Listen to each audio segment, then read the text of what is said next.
Começa agora, na sua 96,7. Universitária Esportiva. Tudo sobre o mundo dos esportes, com destaque para o esporte amador. No ar. Universitária Esportiva.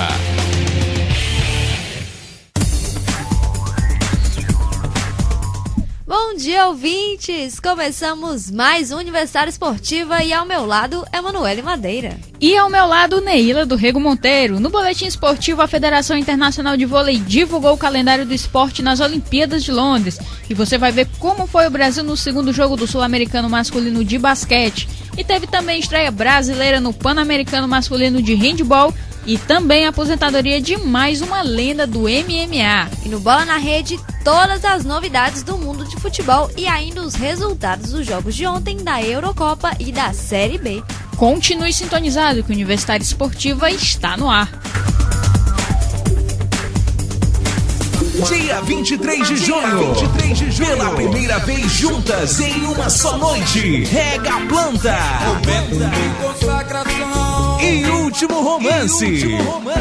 É neste sábado, na Tenda Alternativa. Último Romance e Rega Planta, na Tenda Alternativa, Antigo Raízes. Dia 23 de junho às 22 horas. Informações 9914-6495. Apoio FM Universitária. Universitária Esportiva. Boletim esportivo.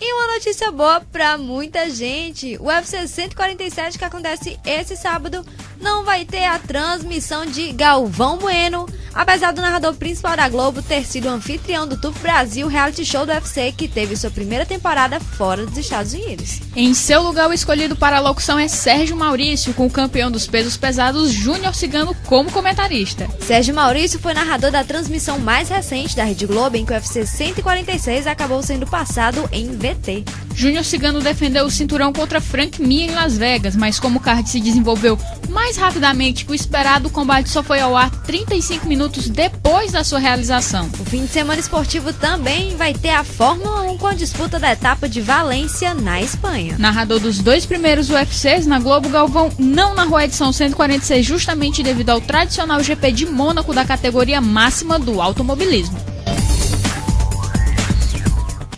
Arthur Zanetti tem resultados consistentes e é uma das principais esperanças de medalha nos Jogos Olímpicos de Londres. Seu sucesso, no entanto, não faz crescer o número de crianças interessadas em praticar ginástica artística em São Caetano, onde ele treina diariamente. Para Marcos Goto, seu técnico, o esporte ainda sofre com a homofobia dos pais de garotos dispostos a se arriscar em saltos e acrobacias em diferentes aparelhos. Ele é técnico e mentor de Arthur Zanetti, que aos 22 anos é favorito à conquista de uma medalha em Londres, nas argolas, prova na qual é o atual vice-campeão mundial.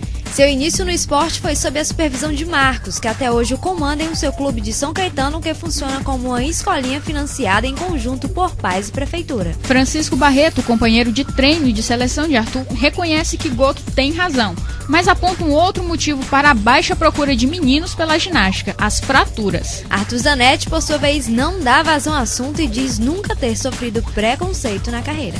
Preconceito por preconceito, o Brasil perde muito em atletas, em desenvolvimento de atletas. São meninas que não praticam artes marciais, são meninos que não se arriscam na ginástica, por exemplo. E isso tem que acabar, na verdade. Essa questão de não praticar esporte por puro... Não é nem preconceito, por puro estereótipo que o esporte pode trazer à criança. Ainda existe quem pense que existe esportes para meninas e para meninos. E a Federação Internacional de Vôlei divulgou ontem o calendário completo com as datas e horários dos Jogos de Vôlei das Olimpíadas de Londres. Apesar de cair no grupo da morte no masculino e em uma chave também equilibrada no feminino, o Brasil estreia contra time poucos tradicionais nos dois gêneros. Entre os homens, a primeira rodada deve ser bem tranquila para o time verde e amarelo. O adversário de estreia no dia 29 de julho será a Tunísia, pelo grupo B, às 18 horas. Depois disso, porém, os comandados de Bernardinho só terão pedreiras pela frente: Rússia, Estados Unidos, Sérvia e Alemanha. Todos os jogos serão às 18 horas, com exceção do confronto contra a seleção estadunidense, agendada para as 16 no dia 2 de agosto. Para as mulheres, a estreia deve ter um pouco mais de dificuldade, mas o favoritismo é todo brasileiro. No duelo contra a Turquia, nova potência do vôlei europeu, às 18 horas do dia 28 de julho. Depois, o time liderado pelo técnico José Roberto Guimarães enfrenta Estados Unidos, Coreia do Sul, China e Sérvia.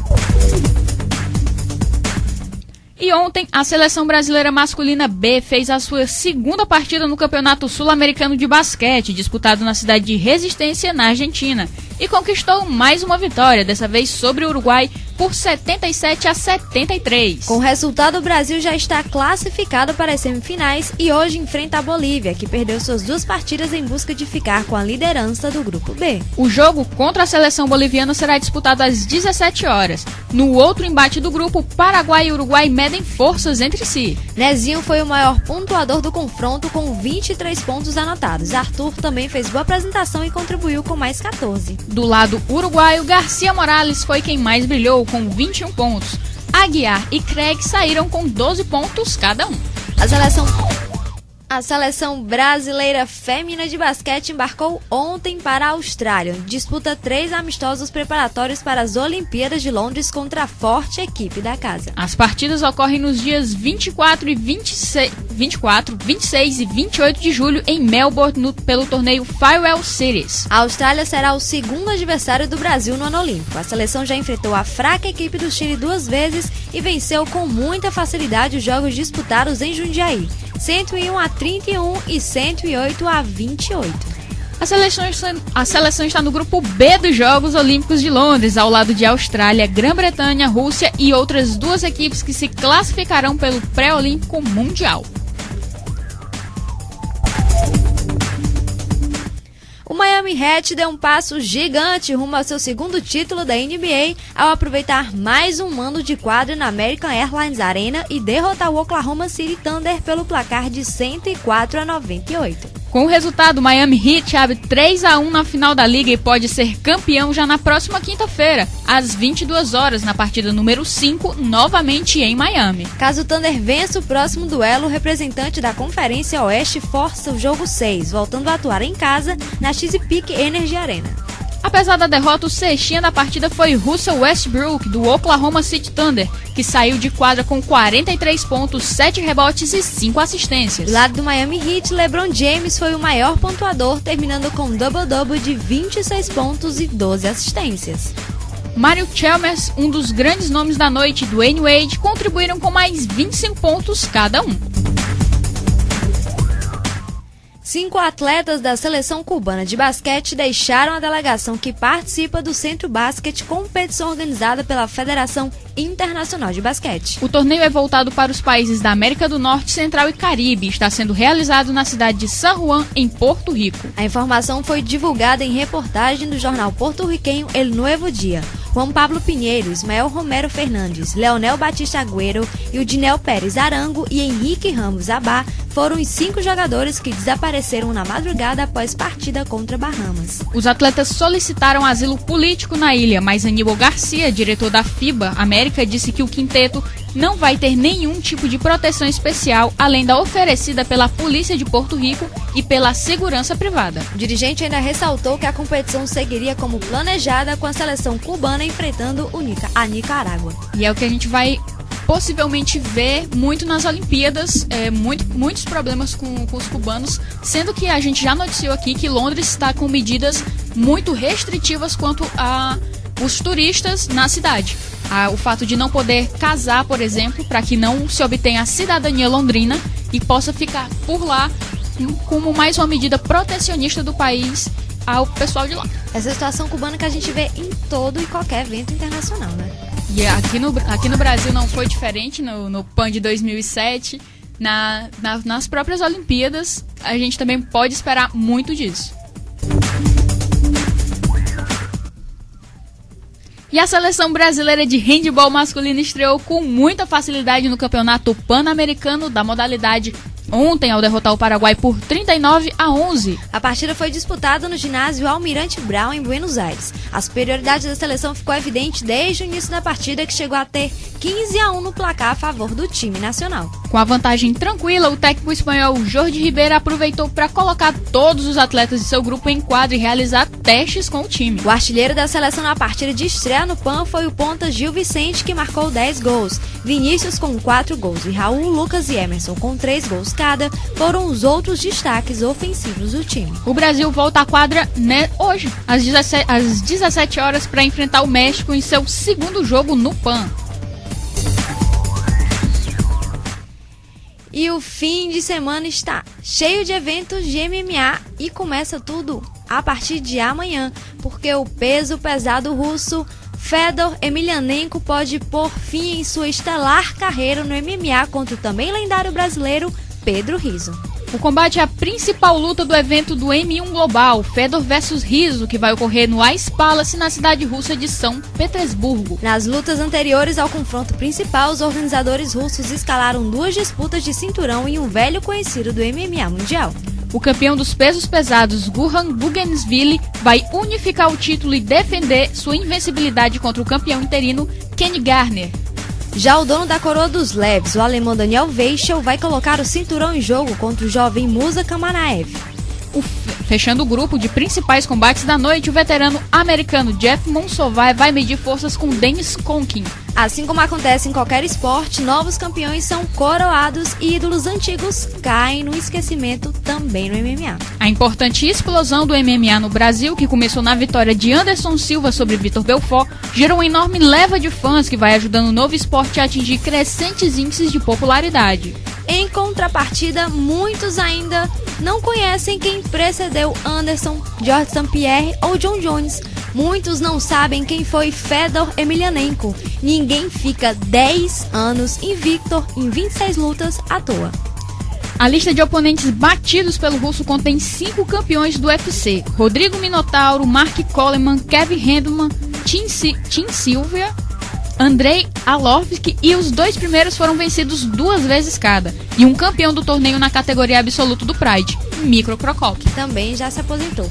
Exceção feita a Coleman, foram todos superados em seus respectivos auges, todos fisicamente maiores que o último imperador. Entre a estreia profissional em maio de 2000 até junho de 2010, Fedor venceu 31 combates e perdeu apenas um para Tsuyoshi Kozaka, em uma luta terminada no contest fosse disputada nas regras unificadas de conduta do MMA. Fora isso, vi um movimentado duelo contra Minotauro terminar em no contest por causa de um choque de cabeças não intencional. Apesar da cara de padeiro e da barriga saliente, Emelianenko era um animal no ringue. Seu grande empate é considerado um dos mais agressivos da história do MMA. No chão, o russo também era capaz de finalizar seus oponentes mesmo se tivesse por baixo, ocasião em que deixava fluir uma guarda bastante ofensiva. Fedor tinha também o equivalente a 2 bigornas na ponta dos braços que atingiam os oponentes com rara precisão. Ainda era resistente e capaz de absorver um suplê violento e finalizar o adversário poucos segundos depois ou suportar violentos socos. Apesar do longo reinado, não foram raras as vezes que o adversário deixou Emelianenko em perigo. No fim das contas, o resultado era sempre o mesmo. Faixa preta em judô, grande mestre de sambo, modalidade em que conquistou 3 títulos mundiais, Fedor é o peso pesado mais laureado da história do MMA. Ostentou o título do Pride de 2003 até a extinção do evento em 2007. Venceu o torneio dos pesados da organização japonesa em 2004. Fora campeão dos rings antes do Pride, foi apontado como lutador da década de 2000 por todos os sites e publicações especializadas que se prezem. Venceu ainda aquela que foi apontada como a melhor luta da década passada, com Krokop em 2005. De um atleta à frente do seu tempo, Fedor não acompanhou a rápida evolução do esporte, que migrou para os Estados Unidos com o fim do Pride e viu o octógono do UFC dominar as ações e tornou-se obsoleto. O russo não se adaptou às mudanças e, contratado pelo Strikeforce, foi derrotado 3 vezes em sequência. Ele foi finalizado por Fabrício Verdun depois de um erro indigno de seu histórico, foi espancado por Antônio Pezão e nocauteado pela direita de Dan Henderson. Depois de deixar a organização americana, Fedor retornou às origens batendo os limitados Jeff Monson e Satoshi Ishii, voltando à coluna de vitórias depois de 2 anos de jejum. O M1 Global acontece amanhã às 14 horas, transmissão no Esporte Interativo. Quem quiser assistir a última luta de Fedor contra o brasileiro Rizzo, tem aí a oportunidade. Universitária Esportiva volta já.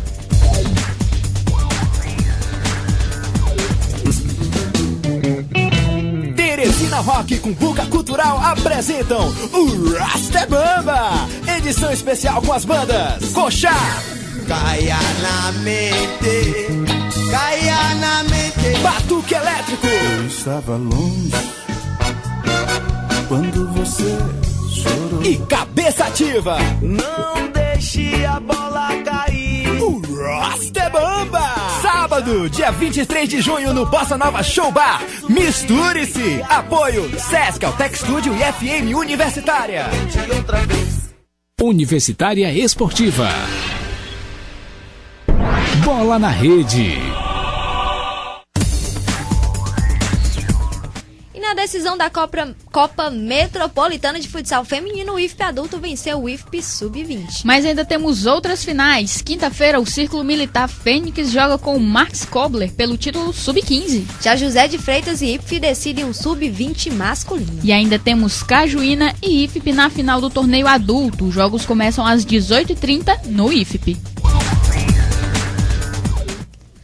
E depois do primeiro tropeço na Série B, o América Mineiro se reabilitou e, jogando no Independência, derrotou o Bragantino pelo placar de 3-2 em jogo válido já pela 7ª rodada da competição. O América Mineiro abriu o placar com o armador Rodriguinho. O Bragantino empatou a partida com o Léo Jaime, que contou com a colaboração do goleiro Neneca, que tentou segurar o chute de longa distância e acabou levando um frango. O América Mineiro retomou a frente com Boiadeiro e Léo Jaime de voleio voltou a empatar. No segundo tempo, Bruno Meneghel marcou o gol da vitória. Com o triunfo, o América Mineiro chega a 16 pontos e reassume a liderança da Série B do Brasileiro. O time torce pela derrota do Criciúma no complemento da rodada para seguir na ponta. Na sequência do Campeonato Brasileiro da Série B, o América Mineiro vai encarar o Barueri. Já o Bragantino tem compromisso no dia 30, quando visita o Atlético Paranaense e vai tentar a reabilitação. E em uma partida marcada pela perseverança alagoana, o CRB marcou nos acréscimos do segundo tempo e arrancou um empate por 2-2 contra o São Caetano. Os visitantes abriram o placar logo aos 18 minutos do primeiro tempo. Marcelo Costa, de pênalti, colocou o São Caetano em vantagem. Os donos da casa conseguiram empatar apenas na segunda etapa, com Gleidson, que aproveitou o rebote da defesa adversária. O gol que colocou os paulistas novamente em vantagem saiu aos 26 com o experiente Somália. O empate dos alagoanos saiu apenas aos 47. Rodrigão de cabeça definiu o placar. Ambas as equipes retornam a campo também no dia 30. O CRB busca a reação contra o Criciúma. No mesmo horário, o São Caetano recebe o Paraná. E vamos continuar falando de Série B. A perda da invencibilidade na última rodada do Brasileirão da Série B não afetou o América de Natal. A equipe conseguiu superar o bloqueio ofensivo imposto pelo Asa durante 90 minutos de jogo e assegurou mais 3 pontos no campeonato, ao derrotar os alagoanos por 2-0, com gols anotados por Soares e Júnior Xuxa. O triunfo recoloca o América de Natal na liderança provisória da competição, com 16 pontos ganhos. O América de Natal tem a mesma pontuação do América Mineiro, só que o América Mineiro está na frente pelo saldo de gols. No entanto, a posição pode ser retomada pelo Criciúma, que enfrenta o Ipatinga no sábado para recuperar a ponta perdida nessa rodada. Já o Asa segue com 7 pontos somados até o momento e se encontra apenas na 14ª colocação nacional. E vamos falar de Eurocopa, e mais uma vez o lance polêmico com a bola ultrapassando ou não a linha do gol esteve presente em um jogo da Inglaterra. Dessa vez a favor dos britânicos. Com um gol anulado da Ucrânia e um gol marcado por Wayne Rooney, a seleção inglesa venceu os anfitriões ucranianos por 1-0. A grande polêmica da partida aconteceu aos 17 minutos do segundo tempo, quando o English Team já ganhava por 1-0 com um gol de Rooney após falha da defesa ucraniana e do goleiro Piatov. Na jogada que gerou protestos, Dave, que recebeu na área, cortou John Terry e chutou pro gol. A bola desviou no goleiro Hart, perdeu força e foi em direção ao gol, mas o zagueiro do Chelsea conseguiu tirar a bola, deixando dúvida no momento se ela ultrapassou a linha do gol. Mas no replay foi visto claramente que a bola entrou. A arbitragem comandada pelo juiz húngaro Viktor Kassai errou contra a Ucrânia, mas também cometeu um erro contra a Inglaterra no início do mesmo lance, já que Milevski estava impedido. No total da partida, os ucranianos tiveram maior posse de bola, amplamente superou o adversário, 71% a 29%, e finalizaram mais vezes, 16-9%.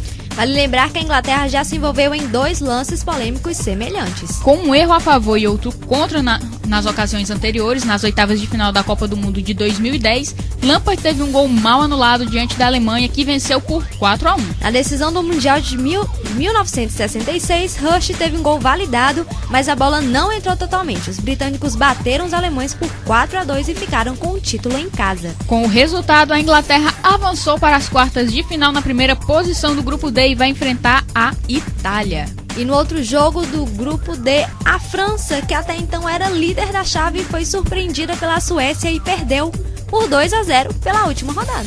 O primeiro gol da partida foi anotado pelo astro Zlatan Ibrahimovic. Sebastian Larsson definiu a vitória já nos minutos finais. O triunfo dos suecos serviu para a seleção do país nórdico encerrar a competição de forma honrosa. Depois de perder as 2 primeiras partidas, os comandados de Erik Harmen já estavam eliminados, mas em compensação não se juntaram à Holanda e Irlanda, que terminaram o torneio sem pontuar. Após um primeiro tempo com leve superioridade francesa, os suecos mostraram estar motivados com a partida. Na parte final do jogo, a França até tentou pressionar e criou oportunidades de empatar, mas sem inspiração não evitou a derrota. Além de terem perdido a liderança, os franceses ainda lamentaram o fim da sequência invicta da equipe, a maior entre as seleções participantes da Eurocopa. Os comandados de Blanc não perdiam há 23 jogos, 16 vitórias e 7 empates, e foram derrotados pela primeira vez desde o dia 3 de setembro de 2010, quando foi superada pela Bielorrússia por 1-0 em casa. Com o resultado e a vitória da Inglaterra por 1-0 sobre a Ucrânia, os franceses ficaram na segunda posição da chave com 4 pontos e tem pela frente a Espanha, que é a atual campeã mundial e europeia, nas quartas de final.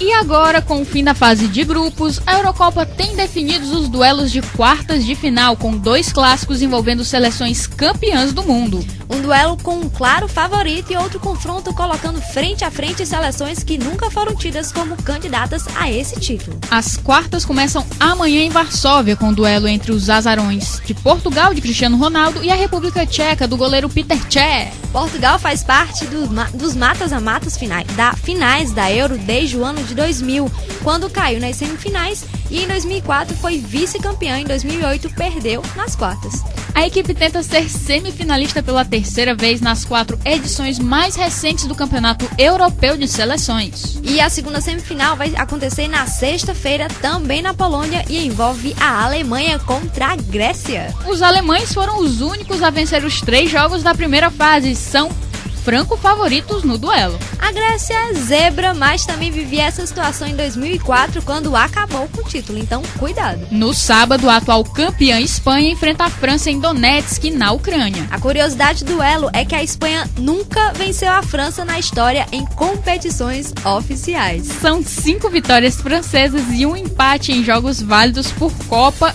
Euro e eliminatórias dos 2 torneios. Em 1984, no primeiro duelo oficial da história, a França passou pela Espanha por 2-0 na final daquela Eurocopa. O último confronto foi em 2006, nas oitavas de final da Copa do Mundo da Alemanha, novamente com vitória francesa por 3-1. Quem passar entre Espanha e França enfrenta na semifinal o vencedor do duelo entre Portugal e República Tcheca. República Tcheca. Já quem avançar entre a Alemanha e Grécia vai duelar na outra semi contra o vencedor de Inglaterra e Itália. E o Superclássico Europeu fecha as quartas de final de domingo, capital da Ucrânia, aqui é em Kiev e palco da decisão. Na Eurocopa de 1980, na Itália, a seleção da casa venceu por 1-0 os ingleses. 10 anos depois, na Copa do Mundo, também na Itália, a seleção anfitriã ganhou 2-1 da Inglaterra na disputa pelo 3º lugar do torneio. A curiosidade é que as semifinais da Eurocopa 2012 podem ser idênticas às semis da Copa do Mundo de 2006. Isto pode acontecer caso Alemanha, Itália, França e Portugal passem de seus adversários nas quartas de final.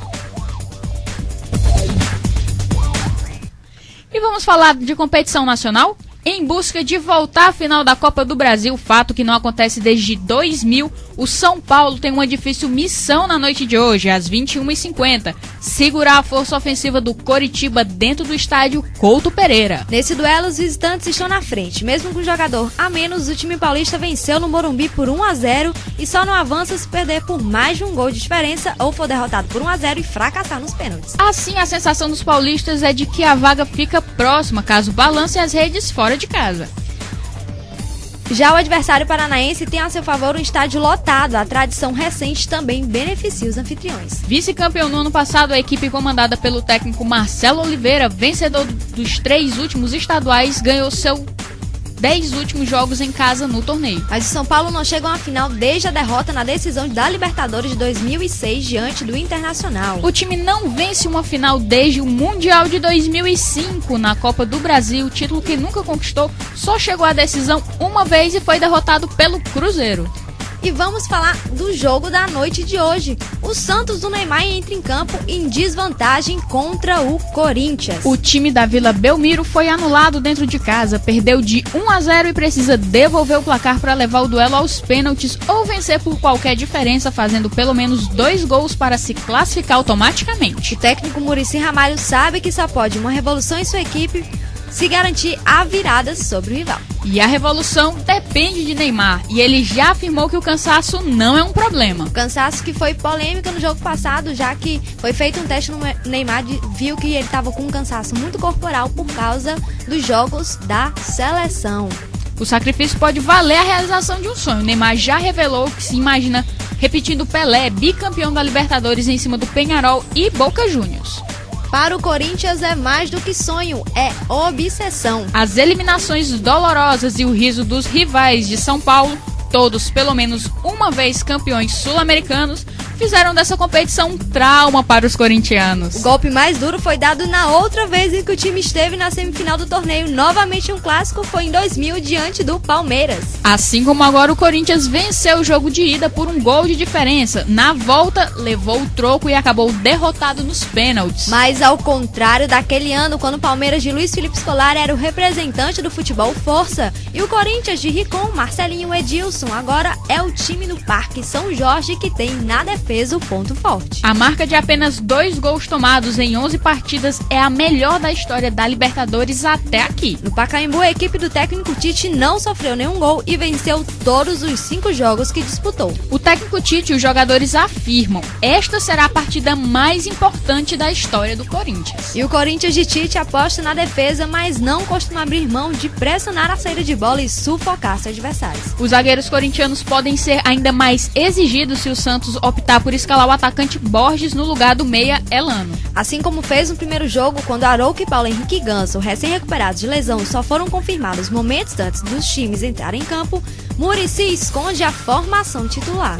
Do lado do Corinthians, não há dúvidas. O zagueiro Chicão deu susto ao deixar o treino na segunda-feira com dores no tornozelo direito, mas vai pro jogo. No lugar do atacante, Emerson, autor do golaço da vitória sobre o Santos e suspenso por levar cartão vermelho, entra William. Fora do banco de reservas na Vila, veterano Lee Edson pode ser novidade entre os suplentes. E vamos falar rapidinho. Ontem o técnico Marcos Sorato da Seleção Brasileira de Futsal divulgou a lista de 15 jogadores convocados para o desafio internacional contra a Polônia e para os treinamentos do mês de julho. Vamos à lista de convocados. Goleiro, Sidão, Thiago e Johnny. Alas, Cabreúva, Gabriel, Gadeia, Falcão, Rato e Jackson. Os fixos, Cisso, Rodrigo e Neto. Pivôs, Betão, Gé e Wilde. Universitária Esportiva volta já.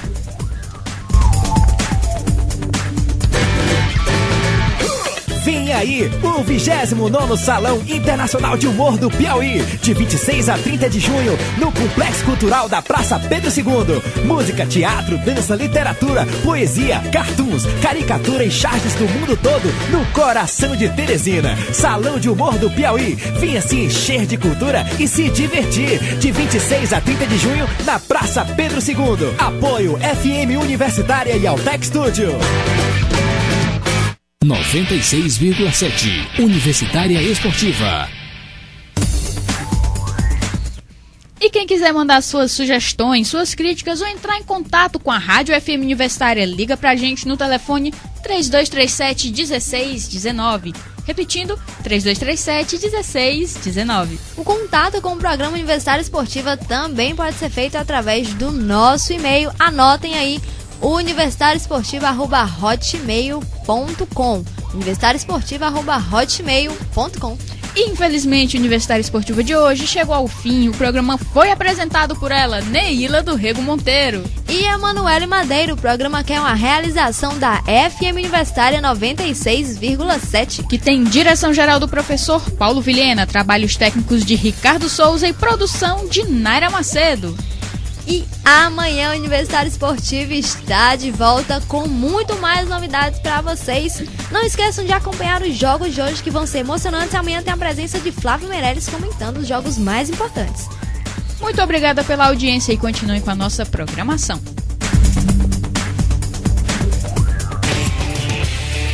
Você ouviu Universitária Esportiva. Obrigado pela audiência e continue na nossa programação.